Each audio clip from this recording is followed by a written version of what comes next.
প্রাক্তন পুলিশ কর্মী প্রভাব খাটিয়ে মহিলাদের টাকার দরে মাপার চেষ্টা, তার উপর মিথ্যা অভিযোগ, ঝাঁটা হাতে সন্দেশখালীর ছবি যেন ফিরল নদিয়া শান্তিপুর পুরসভার 24 নম্বর ওয়ার্ডে।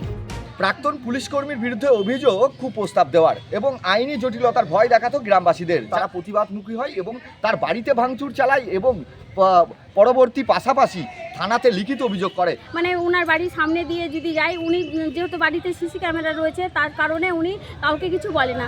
অনেকটা কিছুটা যে একটু ফাঁকা জায়গা রয়েছে, উনি ওখানে দাঁড়িয়ে মা বোনদের বিভিন্নভাবে মানে টাকার অফার দেয়, বলে মেয়েরা সব স্কুলের থেকে বাড়ি যায়, রাত্রিবেলা যেতে পারে না, যাতে টোন কাটে। স্থানীয় প্রশাসন এই নিয়ে কি কোনো ব্যবস্থা গ্রহণ করেছিল? না আমাদের কোনো করেনি বলে তো আমরা আজকে করেনি বলে তো সবাই খেপে দিয়েছে, সবাই খেপে দিয়েছে। সহ্যের সীমা ভাঙতেই ঝাঁটা হাতে পথে নামলেন মহিলারা। মারধর করা হয় অভিযুক্তের ছেলেকে। আমি একজন এক্স পুলিশ। হ্যাঁ, কোথায় ডিউটি ছিল? আমার রিটার্ন হয়ে, আমি রানাঘাট কোর্ট থেকে রিটার্ন হয়ে এসেছি।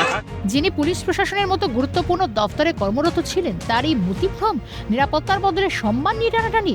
টুকরো টুকরো শেখ শাহজাহান যেন ছড়িয়ে অলিতে গলিতে। লিখিত অভিযোগের ভিত্তিতেই প্রাক্তন পুলিশ কর্মী সহ পরিবারের অনেককেই আটক করা হয়। অভিযুক্তের পরিবারের বাকিদের জিজ্ঞাসাবাদ করে ছেড়ে দেওয়া হয়। সূত্রের খবর, তার পরিবারের তরফে পাল্টা গ্রামবাসীদের বিরুদ্ধেই থানায় অভিযোগ জানানো হয়েছে। প্রশ্ন একটাই, স্থানীয়দের নিরাপত্তা কি সুনিশ্চিত করতে পারবে প্রশাসন? নদিয়া থেকে প্রসেনজিৎ বিশ্বাস, ক্যালকাটা নিউজ।